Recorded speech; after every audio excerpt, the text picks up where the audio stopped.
Senhoras e senhores, bom dia, boa tarde, boa noite. Sejam todos muito bem-vindos aqui a mais um episódio, o 18º episódio do podcast Crescer Acelerado com esse ser que vos fala, Ed Moraes. É um prazer inenarrável ter vocês todos aqui de novo. E vamos direto ao assunto. Eu sempre falo para vocês que toda semana tem convidados fora da curva, espetaculares, que nos ensinam demais, com quem a gente aprende, com todas as palavras que eles falam. E hoje não é diferente. Eu tenho aqui a honra de receber Ricardo Dal Bosco. Seja muito bem-vindo, meu querido. Ed Moraes. Ed Murphy ficou para trás.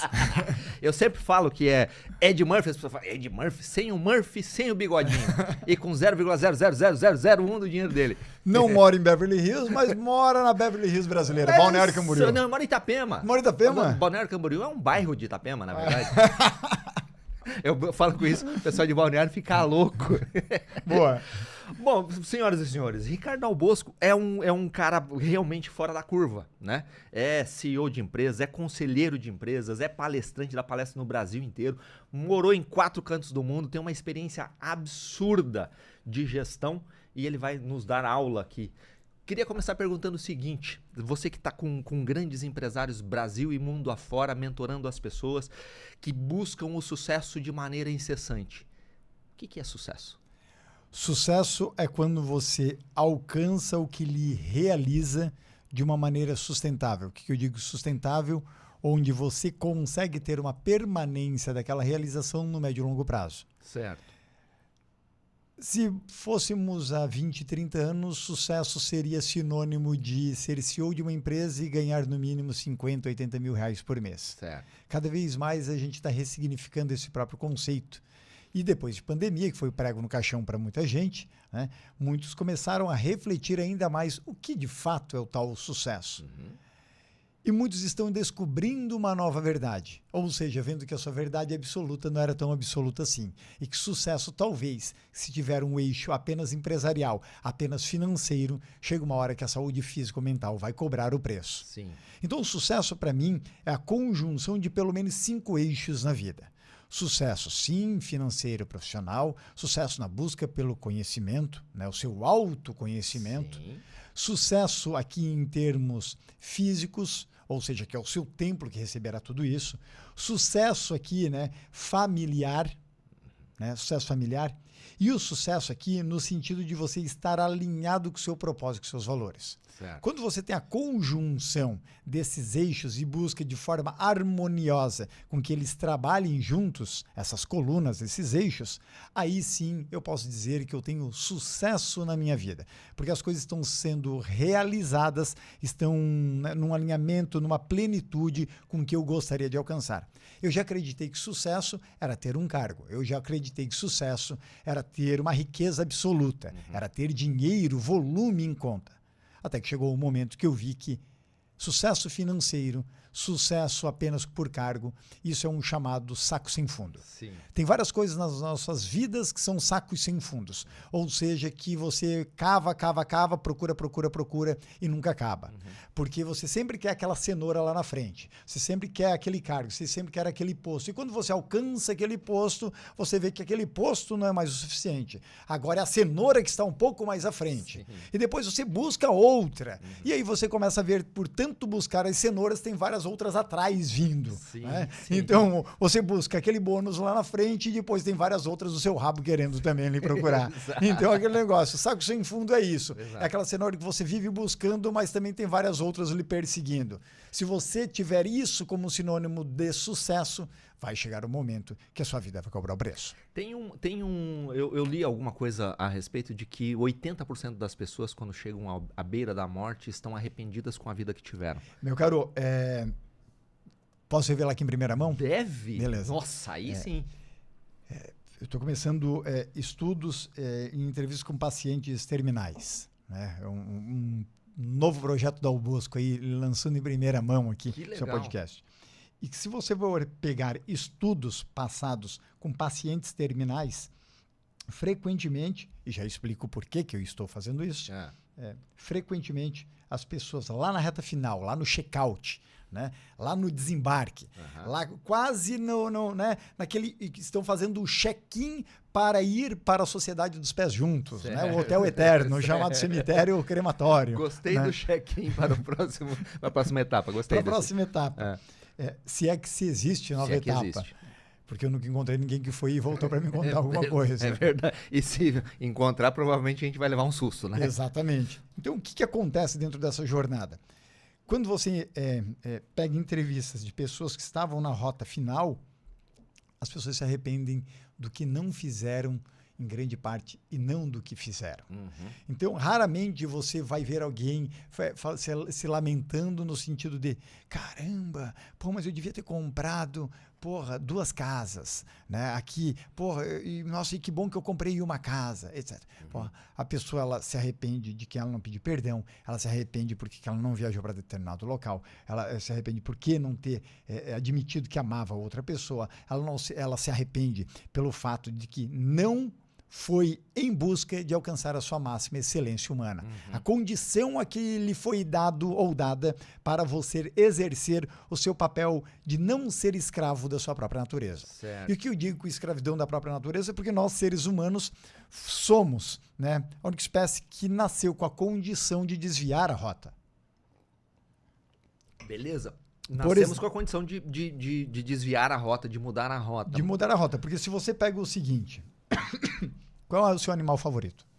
Existe? Não tem muito. Então. Peixe, talvez. Peixe, então. Pega um peixe, pega um animal que eu gosto muito, né? Que morei na África 3 anos, rinoceronte. Pega um leão. Eles são escravos da natureza deles. Sim. Né? O leão vai fazer aquele trajeto, ele vai defender o território dele, ele vai viver a vida dele dentro daquela programação, daquela matriz e morrerá. O rinoceronte da mesma maneira, né? A formiga ou o seu peixe também vai ter a mesma jornada. Ou seja, eles não conseguem inventar algo diferente a que a natureza deles foi programada. Agora, olha a gente, Ed, né? O Ed pode ter se tornado um Ed Murphy, pode ter se tornado um Ed Moraes. Ele pode ter ido morar no Alasca, ele pode ter migrado e resolvido fazer um podcast com Dal Bosco, ou poderia estar em casa agora vendo Netflix. Sim. Você muda rotas que por vezes até lhe obrigavam na sua natureza de ficar lá parado, economizando energia, né? E não gastando tempo com algo que talvez você não sabe se vai dar certo, como muitos dizem e lhe julgam. O que você está fazendo com esse podcast? Sim. Então você não é mais escravo da natureza. O humano tem essa condição. Então, seja lá qual for o Deus que os nossos ouvintes ou espectadores estiverem aqui nos assistindo ou escutando, independente da sua religião, independente do que você crê, mas se você crê que existe algum Deus, então talvez você acredita que lhe foi lhe dado uma condição diferente. Porque senão você teria nascido um peixe, Exato. Você teria nascido uma formiga ou um rinoceronte, que nem eu falei. Você nasceu humano. E talvez, pelo fato de ter nascido humano, você tenha a condição de exercer a busca pela sua excelência operacional, que eu chamo da sua própria humanidade. Perfeito. E quando você não exerce a máxima potência, a sua superpotência, você talvez está negligenciando o bônus que a própria vida foi lhe dada, a de nascer humano. Perfeito. Mas tem uma questão que eu estava lendo esses dias que mostrava que o nosso cérebro é todo talhado para não nos deixar sofrer. E aí, juntando com isso que você está falando, de que a maioria das pessoas, uma boa parte das pessoas se arrependem por não ter feito, não é essa a condição de não fiz porque a minha condição, sei lá, psicológica, antropológica, talvez, sine qua non, não me deixou levar adiante porque para me proteger de possíveis dores? O que acontece? Geralmente as dores que a gente tem, temos aqui em 2 eixos, né? Temos as dores do seu inconsciente, o inconsciente coletivo, e temos as suas dores conscientes. Infelizmente, hoje a gente pega grande parte da população que vive no piloto automático, no kit sobrevivência. Ou seja, a pessoa faz as mesmas coisas diariamente, ela não consegue evoluir para onde ela queria, por causa que os pensamentos dela que ela tem hoje, são muito alicerçados no passado e não no futuro. Certo. Consequentemente, onde é que estão os medos, as inseguranças, os bloqueios? em crenças limitantes lá do passado. Perfeito. Então, o que ela não realizou na frente, a insegurança que ela teve e que, de certa maneira, ela achava que aquilo era ser seguro, era continuar no modo estagnado ou estagnada, em grande parte das vezes, nada mais é do que um resgate ao passado. Uma insegurança que a pessoa não trabalha e ela vive no inconsciente coletivo por muito tempo. Lhe dar um exemplo. Grande parte dos nossos valores são formados nos nossos primeiros anos de vida. Perfeito. Até os nossos 5, 7 anos ali. E a expectativa média de vida do brasileiro, 77 anos, de acordo com o último censo, novembro de 2022. O que você adquire, que você é formatado num ambiente familiar, por exemplo, ou no orfanato, seja lá de onde veio a sua criação, nos seus primeiros anos de vida, exemplo, nos seus primeiros 7 anos de vida, muitas vezes condicionam seus próximos 70. Certo. E você, muitas vezes, é um adulto lá, bundão, um adulto cagão, um adulto que não vai em frente, até gostaria, mas tem vários medos, pelo fato de você não vir tratar o que aconteceu lá no passado. Perfeito. E pelo fato de você não regular essa válvula, acontece o quê? Você vive suas próximas 7 décadas sofrendo e com um senso de incompetência pelo fato de não arrumar o passado. E o arrumar o passado não é no sentido de que modificarei, porque o passado é apenas uma lembrança. Sim. A única coisa que eu consigo fazer com ele é ressignificar. Perfeito. E o futuro, eu costumo dizer que ele não existe, Sim. por causa que é um bônus. Talvez Ed Moraes esteja vivo amanhã. Foi lhe dado um bônus. Quem lhe deu, não tenho a mínima ideia. Talvez seja o seu Deus. Perfeito. Seja lá qual for ele. Perfeito. A única coisa que existe é o presente, que é o momento que você pode ressignificar o que é sucesso, o que é realização, o que é felicidade, o que é segurança.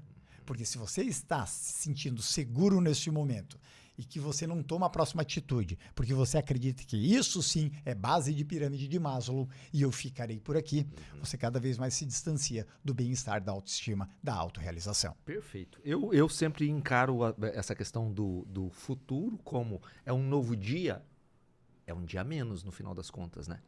É um dia a menos de vida que eu não sei para exatamente Todo onde dia vai. estamos morrendo. Todo dia estamos. Eu sempre passo dessa Exatamente. perspectiva. Perfeito. E aqui Que aí muda a forma de você ver o próprio presente, né? é o que a gente chama de momento more, né? No latim. Ou seja, você vai morrer.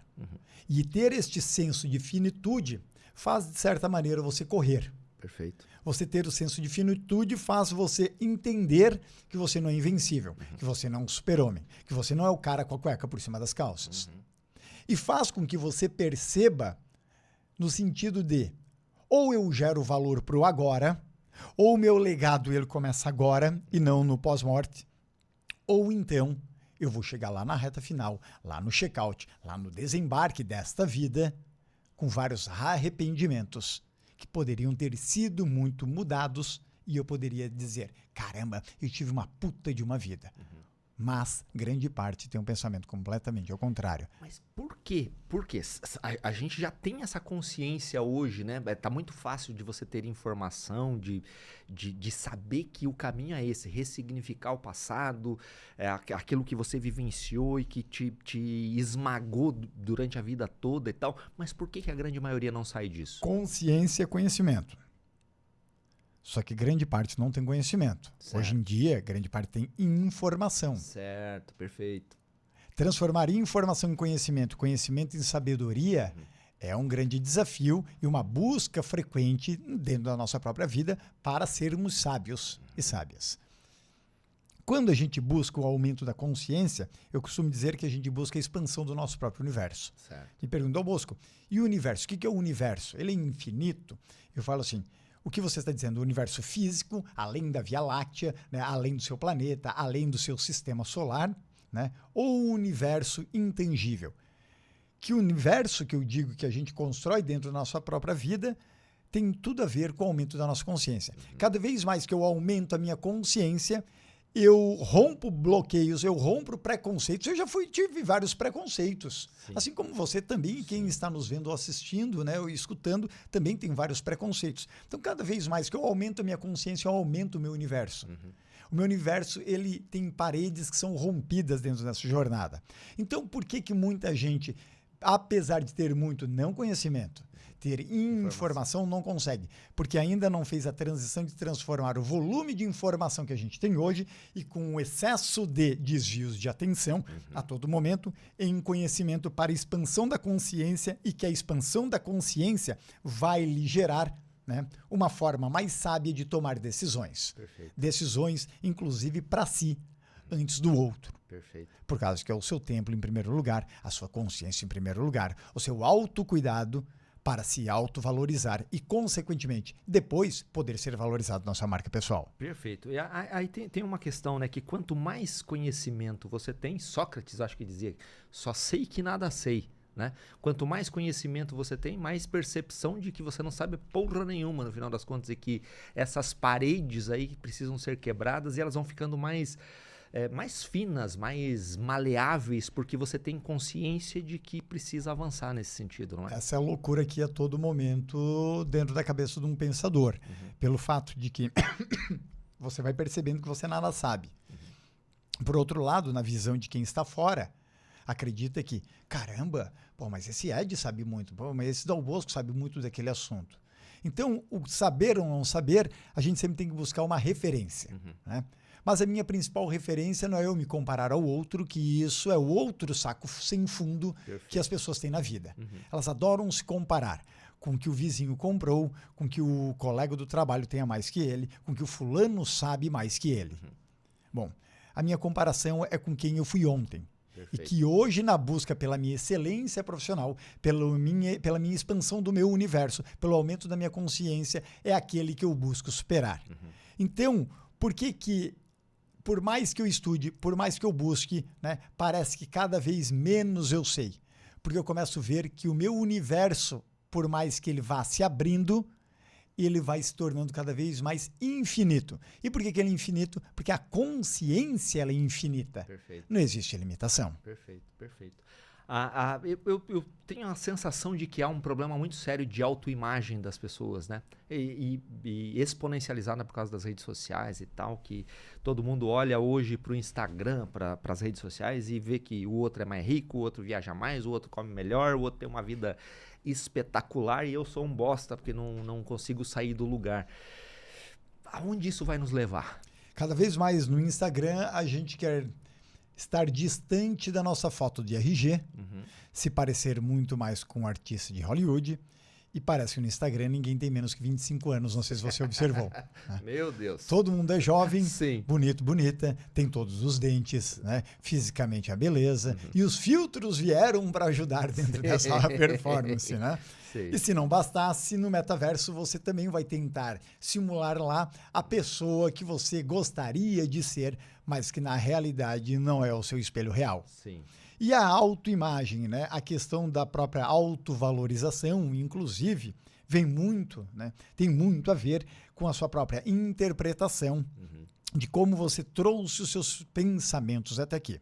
Porque vamos ver o seguinte, se os seus pensamentos, eles possuem uma correlação muito com o seu passado, seus pensamentos do hoje, certo. Então a gente pode crer que se você vive com apenas de pensamentos e não da busca pelo futuro, então você vive de passado e o seu passado consegue me dizer muito bem como será o seu futuro. Perfeito. Simples assim. Perfeito. Quando você tem uma autoimagem apenas do que você foi e não de quem você quer se tornar, você é uma pessoa nutrida, de certa maneira, de pensamentos de um resgate passado, que eles talvez não são aonde você gostaria de estar.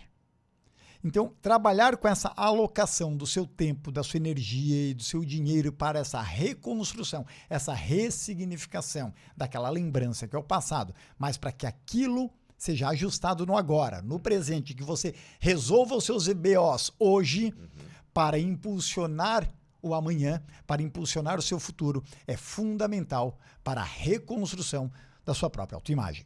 Perfeito, perfeito. Aí a gente leva isso tudo para o mundo corporativo, por exemplo, dos empresários, dos empreendedores e tal. Então é essa massa de pessoas... Grande parte infeliz. Né? Grande parte infeliz.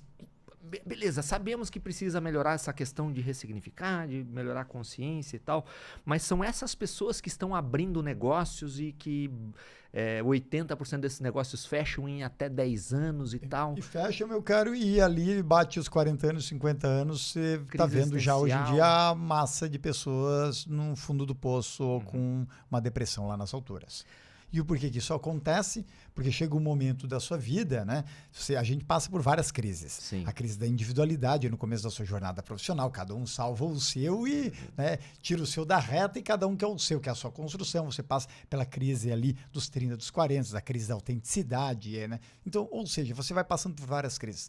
Chega um momento que a sua base da pirâmide de Maslow está montada. Perfeito. Você tem sua casa, talvez você tenha sua família, você está respirando ainda bem, você consegue se alimentar, ou seja, aquela subsistência, né, ela já foi ultrapassada. Aí você começa a se questionar, peraí, mas a vida, será que é só isso? Trabalhar 40 anos e aí morrer? Pô, será que é só isso? E se você for observar, a gente está no mesmo regime há 200 anos, desde a Revolução Industrial, com relação a isso não mudou nada. Perfeito. E por que não mudou nada? Porque o modelo social é comandado porque tem poder. E se a sua marca pessoal ela não tem poder e a sociedade, de uma forma geral, não quer que você tenha poderes, porque você sairá da rota, você se tornará um outlier, um ponto fora da curva, um fora de série, como diz o próprio nome daquele livro. Sim. Né? Aí isso vai incomodar algumas pessoas que hoje têm poder sobre você.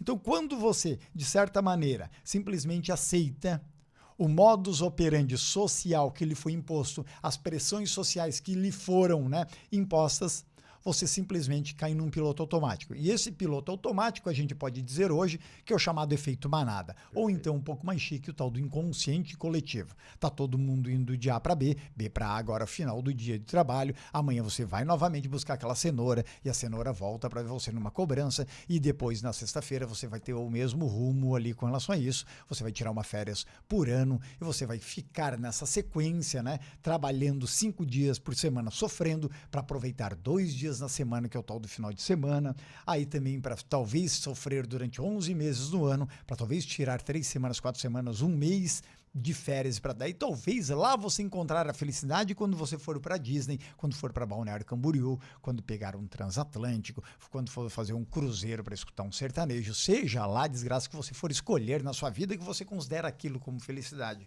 Mas chega um momento que não dá. Chega um momento que você começa a se questionar. Pera lá.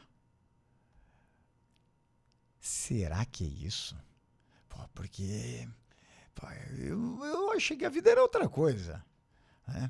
Eu achei que, talvez a felicidade tinha que ser o agora, porque a única coisa que existe é o agora. Se amanhã é um bônus e o passado é apenas a lembrança, a única coisa que existe é o agora. Nunca mais será o dia que nós estamos aqui, neste momento, gravando o podcast. Mesmo que nos reunamos aqui uma semana exata, nunca mais a gente vai ter aquela mesma consciência. Seremos outros. Ed e Dal Bosco serão outros nesse mesmo momento.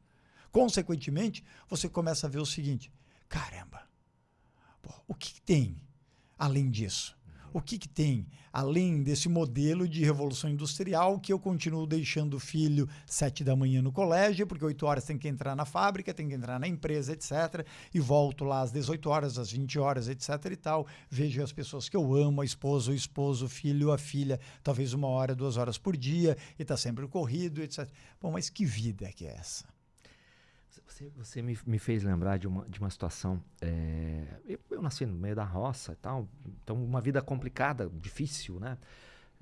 Meus pais e tal. E eu saí de casa muito cedo, fui morar sozinho. E um dia, visitando meus pais lá no interior e tal, naquela vida difícil de pobreza, de roça e tal, eu perguntei pra minha mãe se ela era feliz. E aí ela parou, ficou pensando, falou assim, não, sabe quando é que eu vou ser feliz? Eu vou ser feliz quando eu me aposentar. Porque aí eu vou ter o meu dinheirinho para poder fazer o que eu quiser e não depender de ter que trabalhar que nem uma burra de carga. Enfim, os anos se passaram e tal, e eu e os meus irmãos tiramos eles da roça, botamos eles para morar numa cidadezinha próxima daqui e tal.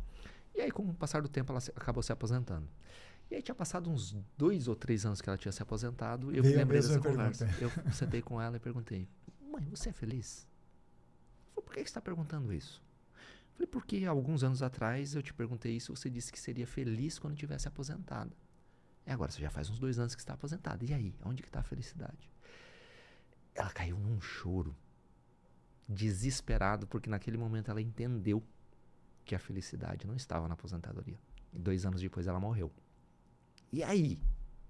Meu caro, o que foi nos pregado, vamos dizer assim, a gente foi doutrinado, melhor dizendo, é que você seria feliz quando batesse seus 65, 70 anos, daí você se aposentava e você comprava uma casa em Balneário Camboriú e você seria feliz. Aí você estaria de férias o tempo inteiro e você teria uma casa na praia e poderia receber seus netinhos e netinhas. É como se não houvesse mais problemas a partir de então, né? Então, qual que era o modelo de negócio? Estude até quem tiver condições, né? Os pais patrocinaram ou você teve condição de ter acesso ao ensino, você estudava até os seus 20, até os seus 25, quem teve a faculdade, 23, e daí depois você parava com os estudos, era assim, parava-se os estudos, os próximos 30, 40 anos você trabalhava. Trabalhe, atrás daquela tal da cenoura, né? E lá pelos seus 65 anos você se aposenta. E aí você é feliz. Mas, expectativa média de vida do homem brasileiro, 72 anos. Da mulher, 79. Média no Brasil atual, 77. Então, quer dizer que se eu me aposentar aos 65, 70 anos, eu, homem, tenho talvez 2 anos para curtir. Né? O que aconteceu com sua mãe? Sim. Aposentou 2 anos, depois mais 2 anos, então 4 anos, então ela viveu da suposta felicidade. Sim. As pessoas não precisam acreditar. Né? Dados já comprovam isso, bastam elas buscarem para ter o acesso. A felicidade não está aí. Aonde está a felicidade, então? Onde é que está a felicidade? Depende do que você se encontra como realizado. Certo. Porque a felicidade para o Dal Bosco é diferente da do Ed. Perfeito. E sem julgamentos. Perfeito. Se a felicidade daquele cara for a busca constante pelo poder, a busca constante pelo aquele cargo de CEO, aquela busca constante por ter uma casa em Alphaville, ou a busca constante por ter uma Maserati, tá tudo certo. Foda-se! Tô nem aí, porque eu não me comparo à vida do outro. Perfeito. Eu quero entender o que é a minha felicidade, a minha realização e o meu sucesso.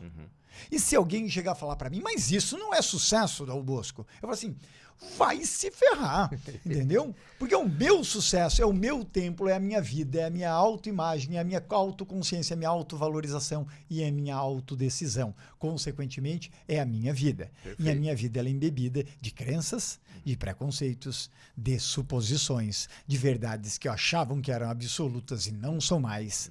Então, a minha vida ela é embebida em frequentes aprendizados. Perfeito. E que bom se amanhã ou no futuro, se assim eu tiver, eu olhar para essa entrevista e falar o seguinte, opa, meu conceito já melhorou, né, na minha visão com relação ao que é felicidade ou o que é sucesso. Já mudei novamente, eu não tenho nenhum medo de mudar com relação às minhas definições. Perfeito. Significa que de informação eu estou vindo para a busca do meu conhecimento e isso é a expansão da minha consciência e, consequentemente, do meu universo. Então, não sei se é possível resumir, mas para o Dal Bosco, o que é a felicidade? Felicidade é a minha capacidade de me manter alegre por uma constância deste movimento. Perfeito. Alegre a gente está em determinados momentos, em Sim. alguns picos da vida. Sim. Mas felicidade, eu costumo dizer que é aquela alegria permanente. Aquela alegria, de certa maneira, que ela se mantém em determinados momentos. Agora, no geral, a felicidade, se você não a tem agora, porque eu estou aqui na mesa, Ed, parabéns, tá? Muito feliz de estar com você e compartilhando o conteúdo com as pessoas que estão nos escutando, nos vendo, porque eu acredito que isso pode transformá-las. Perfeito. Isso é um dos instrumentos da minha vida, a comunicação, seja por meio das minhas palestras, das minhas mentorias de marca pessoal, dos meus livros. Eu escolhi isso para a minha vida e sempre quando eu compartilho conhecimento, isso daqui, sim, me deixa muito feliz. Agora, se eu não sou feliz no agora, no presente, que é a única coisa que existe, eu tenho uma outra definição para felicidade. Que a felicidade não existe. Perfeito. Porque as pessoas, quando elas vão definir felicidade, é sempre o para frente. É quando eu tiver tal coisa, ou quando eu alcançar tal plenitude, ou quando eu alcançar consciência. Nunca é o agora, para grande parte. Ou eu estou feliz no agora, que nem eu falei, estou muito feliz aqui com você, compartilhando conhecimento, não só aqui nessa mesa, mas para os nossos ouvintes. Mas se eu não estou feliz agora, felicidade para mim não existe. Perfeito. Porque o futuro não existe. Perfeito. Se a minha felicidade sempre é o amanhã, sempre é o que está lá na frente, e o futuro eu não sei se eu terei, porque se eu tiver será um bônus, o conceito é uma irrealidade. Perfeito. A minha definição de felicidade felicidade é uma questão de percepção do agora. Da mesma forma, estou extremamente feliz de estar batendo esse papo contigo. Então, nesse momento, eu não tenho como dizer que eu não estou feliz. Quando eu encontro a minha filha, que tem 21 anos de idade, dou um abraço, um beijo, um cheiro nela. Porra, não tem como dizer que eu não sou feliz naqueles momentos. 1 minuto, 2 minutos, 3 minutos, não sei quanto tempo isso dura. Quando eu chego em casa e a minha esposa tá lá me recebendo de braços abertos e não sei o que, com uma dosezinha de uísque. Porra, não tem como eu dizer que eu não sou feliz naquele momento. Então, felicidade é uma questão da forma como você a percebe ao longo do teu dia no agora. Exatamente. E a sua definição de felicidade, claro que ela pode ir mudando, né, durante perfeito. a sua jornada. E que bom, isso significa uma própria expansão, né, do conhecimento. Agora, quando em muitas entrevistas me questionam algo sobre a felicidade, e eu venho muito com a minha versão, e dane-se, né, se alguém não aceitar, mas sempre tem essa impressão, né, esse embate primeiro no sentido, como assim, Dom Bosco, felicidade não existe? Né? E aí eu explico o conceito de futuro, de passado e de presente. Perfeito. Mas por que as pessoas têm uma dificuldade em entender a versão do outro, né? Porque eu acredito que o que é o diferente me causa insegurança, estranheza e, consequentemente, eu passo a não confiar. E segundo, porque nós, né, principalmente numa cultura latina, ortodoxa romana, a gente veio muito de um aprendizado, uma doutrina, melhor dizendo, e aí é o meu questionamento quando as religiões se transformam em doutrinas, está aqui o grande risco, assim como os partidos políticos, quando se transformam em doutrina, os clubes de futebol se transformam em doutrina, aqui está o grande risco, e não quando é um ensino, né? E muitas organizações de educação hoje em dia estão querendo doutrinar e não ensinar, Sim. outro risco social que temos, mas nós fomos doutrinados por muito tempo a acreditar que a felicidade estava lá, que você tem que se comportar de tal maneira, porque senão você não vai para o céu. Se você não seguir esses preceitos aqui, você também não alcançará a tal da plenitude. Você não será uma pessoa realizada. Você não será uma pessoa de fato abençoada. Você queimará no mármore do inferno, ou então, no mínimo, passará um tempo no purgatório. Sim. E quando você começa a entender que por que me colocam sempre que a felicidade está lá na frente e não no agora, é porque, de certa maneira, isso me limita muitas coisas. Isso, de certa maneira, são paredes que se quer colocar à minha volta para eu não conseguir ter o poder da decisão, que eu não ter o poder de alcançar a minha liberdade, de não ter o poder de alcançar a minha independência. Perfeito. E a partir do momento que eu não tenho a independência de escolher o meu próprio futuro, eu sou um coadjuvante da minha própria jornada, da minha própria história, da minha própria vida. Perfeito. E alguém que tem poder hoje social é o que mais quer. Ou seja, que as pessoas abaixo dela, as pessoas à volta dela, não tenham a independência de escolha para irem para onde querem. Uma questão de controle. Exatamente. Agora, antes da gente entrar na jornada dos empresários e tal, você estava me falando lá no início que você tá com um projeto de entender as pessoas que estão lá no final da carreira, digamos assim. Por que você tá indo por esse caminho? Eu trabalho com longevidade de carreiras. Certo. Então, ou seja, como um mentor de carreiras e um mentor de marcas pessoais, eu projeto muitas pessoas para que elas alcancem de fato a felicidade, a plenitude e o sucesso delas, seja lá o que elas consideram o significado dessas três palavras, ok? E muita gente também acredita que quando você encontra de fato um propósito na vida, A única coisa que você tem a certeza, além da morte, na sua jornada, é que você não vai se aposentar. Você vai continuar gerando valor, vai continuar construindo legado, vai continuar inspirando pessoas por muito e muito tempo até desembarcar dessa vida. Perfeito. Consequentemente, a gente pretende entender, né, sempre todo o processo da vida e as crises e os períodos e os ciclos profissionais e as fases e o que acontece na primeira, na segunda, na terceira, na quarta fase da sua jornada profissional para entender as reações, né, os anseios e as decepções, as alegrias, as felicidades e as depressões dentro de cada jornada. Certo. E não tem hoje como você trabalhar como um mentor de carreira, um mentor de marcas, se você não entender o próprio conceito da finitude da vida.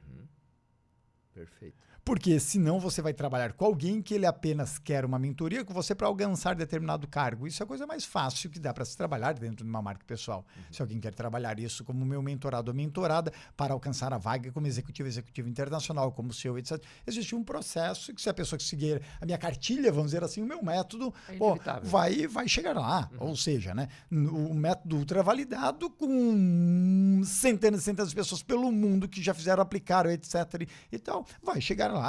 Agora, a grande questão não é essa.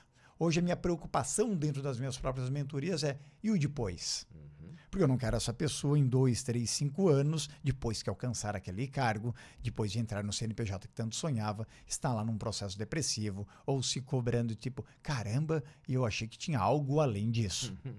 Porque cada vez mais que você vai para o topo, o ar é mais rarefeito, não é um ambiente que você consegue ficar muito, o sucesso, né, profissional e financeiro muitas vezes é temporário e cada vez mais você se torna um lobo solitário lá no topo. Cada vez mais as traições e as puxadas de tapetes são mais frequentes também. Consequentemente, se você suportar as suas decisões profissionais apenas no cargo, vai ter a hora que o preço cobra, fisicamente ou mentalmente. Algum dos dois geralmente vem antes aí, e aí a gente já sabe as consequências, basta a gente olhar, né, a quantidade de burnouts, basta a gente olhar para os nossos colegas hoje em dia, e cada vez mais cedo isso acontecendo, as pessoas que têm uma desconexão com relação ao que elas gostariam de rumar, mas por pressões sociais, por pressões familiares, por pressões mesmo que sejam internas em termos do que os pais queriam para ele ou para ela, eles não conseguem dar o próximo passo. Perfeito. Porque muita gente não quer reviver, não quer remoer, não quer mexer naquele vespeiro chamado passado. A pessoa não quer chegar lá e ressignificar aquilo. Por quê? Por causa de um primeiro momento, né, é a dor.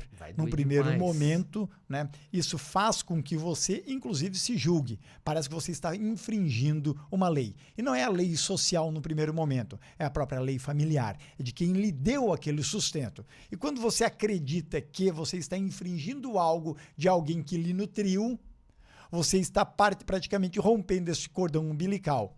Você está achando que você está cometendo um crime. E qual é a primeira medida? Você procrastina. Você não vai em frente.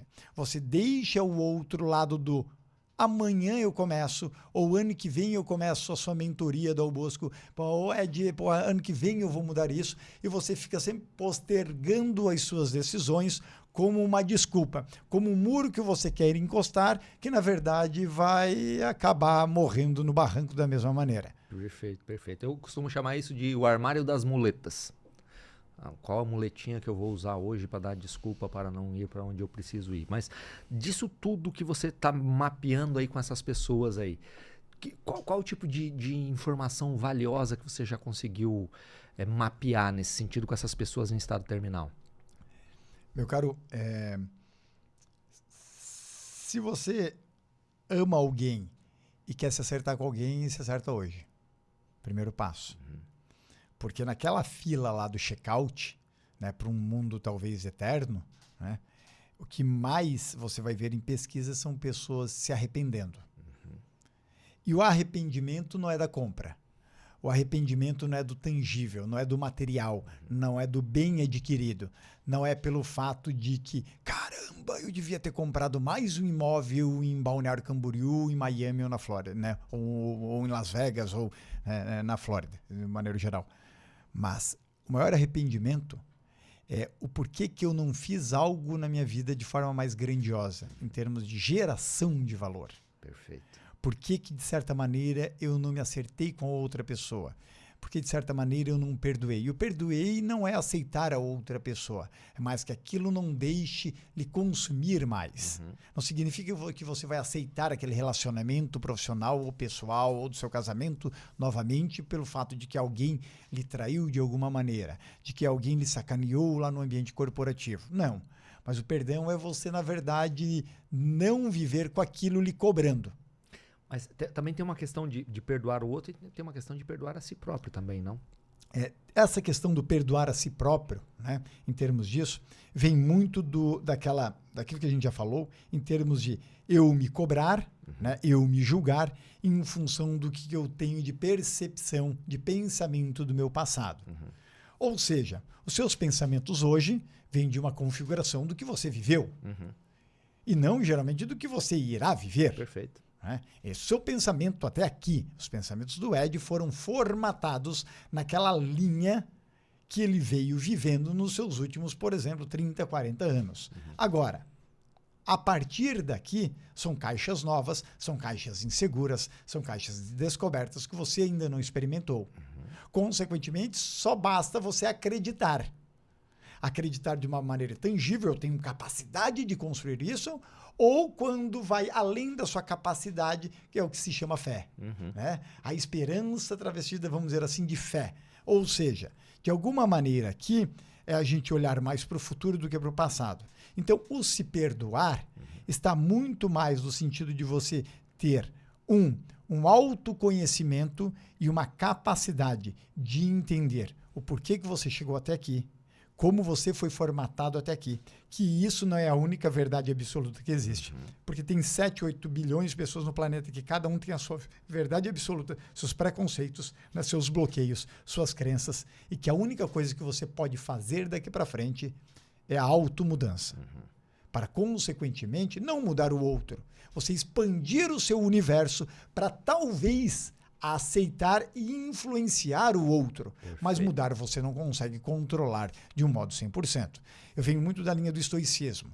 Né? Ou seja, o que eu posso controlar, o que eu posso mudar, eu viro um pitbull raivoso e aí eu vou botar toda a minha energia, meu tempo, meu dinheiro para aquilo que eu tenho a capacidade de alcançar a minha excelência humana de transformação minha e de quem está à minha volta e quem eu quero bem e quem eu quero ajudar e quem eu quero fortalecer, assim como, por exemplo, meus mentorados que frequentemente os projeto e quero bem para eles, e são pessoas de muito sucesso, não só na profissão, mas na vida. Agora, em termos, né, de transformar, mas aqui eu não tenho capacidade de mudança, aqui eu não tenho a capacidade de realização, mas eu tenho um outro eixo que aqui eu não posso alterar. Eu não tenho a capacidade de fazer de fato essa mudança e o que eu não posso mudar, então não pode me trazer ansiedade e aflição. Isso daqui não pode me gerar o desgaste. As pessoas hoje elas botam muita energia, tempo e dinheiro num lado que elas não têm controle. Exatamente. Nossa, isso é... Quando você entende isso, tudo fica muito claro, né? Exatamente. Eu vou botar minha energia naquilo que está sob o meu controle. Eu consigo mudar o mundo só a partir do momento que eu mudo a mim mesmo. Exatamente. Né? Aqui desligou, não sei se... Não, é assim mesmo. Que legal. Eu já o admirava, agora entendendo o que você está fazendo, esse mapeamento aí para entender mais profundamente, me faz admirar ainda mais você. Parabéns. Bacana. Agradeço, meu caro. E não só quem está desembarcando, mas várias gerações, sou estudioso de várias gerações e multiculturas, mesmo por causa de ter vivido em vários locais, das diversas condições de país ultradesenvolvido a país à beira da miséria, sem água potável, sem eletricidade, expectativa de 42 anos. Então, tive a experiência de viver no mundo em países muito diferentes, né? Da África às grandes metrópoles. Mas, por estudar, não só quem está desembarcando, e também geração Y, geração X, Baby Boomer, Alpha, Z, nos levam um maior entendimento de como liderar a própria vida para influenciar pessoas. E isso tem tudo a ver com a própria busca pelo protagonismo da sua própria jornada. Perfeito. E é isso que frequentemente eu levo nas palestras pelo Brasil. Deixa eu entender, aproveitar esse teu conhecimento gigante que você tem de ter vivido em várias partes do mundo e se relacionado com pessoas das mais diferentes condições e tal. A essência humana continua a mesma, independentemente do país, do continente onde se vive? Isso influencia muito ou pouco? Como é que é essa história? O Jung falava lá, né, há praticamente 80 anos, já dentro do aspecto que a gente herda, né, os chamados arquétipos dentro da nossa jornada. E de alguma outra maneira, ele entra no próprio conceito do inconsciente coletivo. Ou seja, são decisões quase tomadas no piloto automático, instintivamente pela gente. E aí eu posso lhe dizer que, independente se você está em Angola, na África, se você está no Japão, se você está, por exemplo, em Portugal ou nos Estados Unidos, né, o conceito humano ele é muito parecido quando você vai, né, para o kit sobrevivência. O kit sobrevivência é muito parecido no sentido de eu preciso, né, me salvar. Eu preciso aqui, de alguma maneira me sustentar. Eu preciso de alguma maneira ter a busca pela felicidade. Porque se parte do conceito que eu não nasci para ser triste. Certo. Então, esses conceitos, né, da frequência pela busca pela sobrevivência, da busca pela felicidade, da busca pela realização, isso transcende qualquer limite geográfico. Isso não é limitado por um visto, isso não é limitado por uma barreira de uma latitude ou uma longitude. Agora, o que faz a mudança entre um país e outro? Né? Muitas vezes, o risco que você vai ter em função de determinadas decisões. Aí muda completamente de um país para o outro. Perfeito. Não quer dizer que na Finlândia ou no Japão não tem corrupção. Só que quando você analisa se vale a pena ser corrupto e tudo aquilo que pode causar depois na sua vida de pressões sociais, a vergonha familiar, o cara fala, não vale a pena. Perfeito. Agora, tem outros países que o errado virou o certo. Né? E onde, quando você busca o certo num país como o Brasil, mesmo que ninguém esteja fazendo, e você que parece que é um anômalo, que você que parece que é um retardado, você que parece que, de certa maneira, né, é o que está errado, aí a gente tem aqui uma questão a revisitar. A gente tem aqui a que se observar uma falência social. Perfeito, perfeito. Quem são as pessoas que te procuram para ser seus mentorados? Qual é o perfil que te procura? Os inquietos. Os inquietos. O que são os inquietos? Aquelas pessoas que sabem que tem uma versão interna muito melhor, mas que o mundo aqui fora, o mercado ainda desconhece. Aquelas pessoas que elas são inquietas no sentido de serem realizadas, no sentido de terem um sucesso que elas têm um conceito do que é sucesso, mas elas não estão conseguindo acessar aquilo. Elas querem buscar, sim, algo mais grandioso que elas possam gerar valor e, num segundo passo, serem valorizadas. Consequentemente, elas precisam de alguém que facilite o acesso delas a esse tal sucesso, que encurte este caminho, que acelere o processo do desenvolvimento humano para que aquela melhor versão delas possa ser externada e reconhecida. E é esse o perfil que me procura. Agora, aquele perfil procrastinador, aquele perfil preguiçoso, aquele perfil que basta ser mediano, ou como eu costumo chamar, o perfil meridiano, né? Que é mistura de média com merda, né? Com médio. Nossa, essa definição né? é maravilhosa. Então, esse não é o perfil que vai procurar o Sei. Dom Bosco. Nem ferrando. Sim. E ainda bem, porque eu trabalho com quem quer ser campeão. Eu trabalho com quem quer vir para o pódio. Eu trabalho com pessoas que consigam entender a lógica de buscar a sua excelência humana e que aquela pessoa em frente ela acelere também este processo e leve esse ensinamento para a comunidade dela. Perfeito. Ou seja a comunidade offline ou digital, mas que essa pessoa possa gerar muito mais valor em frente. Então, onde a palavra, a comunicação do Dom Bosco, ela consiga influenciar aquela outra pessoa para que ela influencie mais pessoas. E hoje em dia, onde é que está o poder das marcas corporativas, o poder das marcas pessoais? Quem são, de fato, então, as marcas que serão cada vez mais valorizadas no mercado daqui para frente?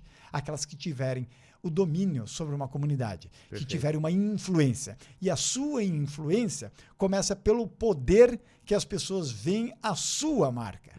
A sua marca pessoal, inclusive. Se você não tem uma marca pessoal forte, a sua influência é baixa. Consequentemente, a sua capacidade de realização na sua vida e socialmente também é diminuta. Perfeito. Então, o que eu trabalho são com profissionais que querem, de fato, gerar muito valor e ter o poder de não só influenciar algo social, mas conseguirem serem protagonistas da sua própria vida, terem controle da sua própria jornada. Porque se hoje você não tem independência de escolher para onde é que você quer ir amanhã, se você não tem independência de escolher para quem quer trabalhar, quando, como e com quem, você é um escravo dentro do próprio sistema social que lhe colocaram nos últimos 200 anos. Perfeito. E quem te procura mais? São empresários e tal? 3 perfis são os característicos, né? Empresários e empreendedores, então, ou seja, quem já está na jornada há anos ou está começando a jornada, né? Executivos e executivas e conselheiros e conselheiras de empresas. Certo. São os 3 perfis, aí 96% dos públicos no Brasil e fora, que a gente acaba projetando para buscarem uma maior realização dentro das suas jornadas. E com essa onda agora da inteligência artificial, que está vindo, pelo que eu entendi até agora, vai passar como um rolo compressor por cima de todos nós. Como é que fica a nossa história? O engraçado é que o diferente daqui para frente dentro da inteligência artificial vai ser quanto mais humano você for. Perfeito. Então, a tal das soft skills nunca vão estar tão em alta, né, como estarão agora nos próximos anos, mas mais que isso, independente se você trabalha com inteligência artificial ou não, isso não é mais a questão. Isso estará no nosso dia a dia, né? Já está, né? Já está. Agora, a grande questão vai continuar sendo decisória no mercado. Você pode ter a melhor ferramenta, você pode ter a melhor tecnologia, mas a grande questão é como o mercado ele percebe. Perfeito. As pessoas ficaram anos desenvolvendo habilidades técnicas, as hard skills, depois anos tentando fortalecer as suas soft skills, mas esqueceram o terceiro pé para pelo menos virar uma banqueta e a sua cadeira da marca pessoal se equilibrar, que é como ser percebido. Ou seja, se você não usar a inteligência artificial para, de alguma maneira, isso também lhe ajudar no processo, isso não vai ser a solução, mas isso vai ser mais uma ferramenta, mais um ambiente do seu ecossistema para você ser impulsionado. E para você ser melhor percebido, você vai continuar alguém muito fraco. Eu faço até a correlação da inteligência artificial, o que foi há 20 anos com a entrada das máquinas fotográficas digitais para analógicas. Perfeito. E aí as pessoas questionavam, né? E uma vez eu me lembro, eu estava na África e vi uma entrevista com um fotógrafo da National Geographic que dizia: fulano, o que muda daqui para frente, né? Você não se sente ameaçado com relação a agora as máquinas digitais? Então o cara não precisa mais controlar lá o obturador se não quiser. Pô, tem muita gente com a maquininha na mão ou o celular que tira uma foto a todo momento, tem fotos que ficam boas. E aí a frase era a seguinte: bom, fotógrafos ruins continuarão sendo fotógrafos ruins. Então, ou seja, você pode até tirar uma ou outra imagem boa, mas no todo não é a máquina que lhe salva, né? Ou seja, é como você percebe o mundo a partir daquilo e como o mundo lhe percebe como a solução para ele. Assim como o LinkedIn é uma ferramenta estratégica para a sua marca pessoal hoje em dia, se você busca um ambiente profissional e uma geração de valor, assim como o Instagram você pode usar como uma outra ferramenta, assim como o metaverso pode ser uma outra ferramenta, assim como a inteligência artificial será uma ferramenta. Mas a grande questão é que a sua percepção não é em função apenas de uma ferramenta. A sua percepção é em função do ecossistema que você montou interligado, que funciona de uma maneira sistemática e que isso lhe impulsiona ou isso lhe retrai. Perfeito. Mas então é uma questão da tua força, de como que você bota isso daí, porque para você ter uma marca que seja reconhecida no meio de tanta coisa que tem por aí, não é fácil de você se destacar hoje, né? Por isso que o ativo mais importante hoje em dia deixa de ser dinheiro e deixa de ser o tempo. Perfeito. Mas começa a ser a atenção. Perfeito. Ou seja, o grande desafio das marcas pessoais agora nos próximos anos é a disputa pela atenção. Porque, independente se aquela rede social como o LinkedIn há 3, 4 anos tinha 30 milhões de usuários no Brasil, hoje já passa dos 65 milhões de usuários, então dobrou. Mas a timeline daquela rede social, quando você abre, assim como do Instagram, do Facebook, continua vindo um post por vez. Dobrou o número de usuários, mas vem um post por vez. Como fazer para eu aparecer ali primeiro? Então, a disputa é pela atenção. E não é a atenção, né, do Dal Bosco ou do Ed concorrendo com outro mentor que fala sobre o mesmo assunto. Você disputa com a panificadora, né, da esquina, você disputa com um cara que faz móveis planejados, com outro estofador que está fazendo uma comunicação, com outro executivo, com um banco. Ou seja, você disputa em multissegmentos. Então, quando você abriu a rede social, você disputou aqui, né, pela atenção do usuário. Agora, só atenção não adianta. Eu tenho que gerar atenção, informação e credibilidade. Perfeito. Ou seja, a atenção, hoje em dia, as pessoas vão muito para a linha do entretenimento, que é o que eu chamo de infotenimento. Ou seja, eu gero informação com entretenimento, você tem a dupla perfeita para causar atenção para a pessoa começar a embarcar, lhe seguir, a comer seu conteúdo, talvez pegar segurança e confiança, que são os irmãos gêmeos de vendas de médio e alto ticket. Perfeito. E aí ela compra, ou pelo menos ela indica, ou no mínimo ela curte, ela segue, ela comenta. Perfeito. Nós estamos nos encaminhando já para o final aqui, passou voando. Você é conselheiro de empresas também, né? Exato. De que tipo de empresa que você é conselheiro hoje? Muitos segmentos, meu caro, participando de conselho de administração quanto conselho consultivo, Certo. onde a gente, principalmente no conselho consultivo, a gente não tem uma visão de passado, né? De DRS, eu costumo dizer. Quando você vai para um conselho consultivo, você é visto muito como um cara que pensa para frente, na sustentabilidade do negócio. Ou seja, é aquele jeitão do bicho, vamos dizer assim, de olhar de uma maneira mais visionária. Só que, o que está acontecendo em transformação do mercado?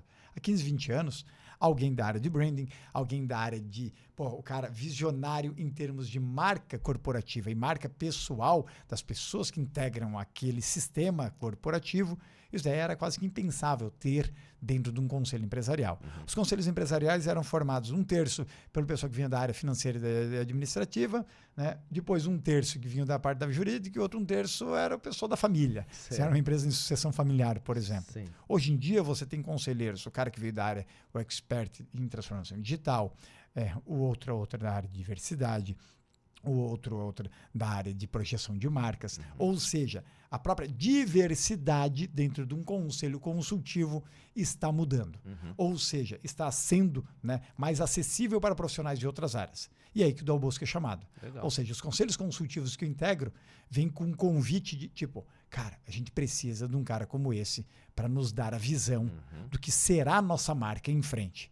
Hoje em dia, na minha visão, ter um conselho consultivo sem alguém com visão estratégica de marca e que entenda de cenários e tendências, de modelos que estão sendo formados, de futuro das organizações e o futuro geracional, ou seja, da própria liderança, são conselhos consultivos que já nascem com uma promessa para falharem. Perfeito. Se não botar profissionais dentro dessa linha, já nascem com a promessa de falharem. Concordo em gênero, número e grau contigo nesse sentido. Dal Bosco, foi uma honra inenarrável ter você aqui. Foi uma aula espetacular, tenho certeza absoluta que as pessoas aprenderam demais contigo. Fiquei muito feliz que você está aqui, tá? Estou feliz. As pessoas te encontram mais no LinkedIn, né? E no Instagram. Independente da rede, botar lá Ricardo Dal Bosco, vai encontrar esse cara aqui. Então, seja no LinkedIn, né? Onde é que tem lá mais de 60 mil seguidores que acompanham meus conteúdos há anos, diariamente, seja no Instagram, seja no canal no YouTube, Ricardo Dal Bosco, seja no Spotify, onde é que tem o Dal Bosco Cast e o podcast lá, onde eu levo pessoas que são inesquecíveis, como eu costumo dizer. Então, seja na Amazon para acessar meus livros em marca pessoal, em personal branding, ou seja, independente da rede, botou lá Dal Bosco, botou Ricardo Dal Bosco, você vai encontrar. Assim como, para quem quiser mais conteúdos, inclusive gratuitos, ricardodalbosco.com, meu site. Hoje é o maior blog em conteúdos do Brasil a respeito de marca pessoal para carreiras de sucesso. Então, legal. Quem quiser acessar centenas de conteúdos a respeito de branding pessoal, de projeção de carreiras, de como é que você consegue ter mais oportunidades na sua jornada, convites e negócios, ricardodalbosco.com. Tá tudo aqui na descrição do vídeo. Tudo com link. É só clicar, se inscrever lá nas redes sociais dele, seguir ele, porque todos os dias ele passa informações valiosíssimas que nos fazem pessoas e profissionais melhores. Foi uma honra ter vocês todos aqui. Obrigado, Ricardo, mais uma vez. Senhoras e senhores, bom dia, boa tarde, boa noite.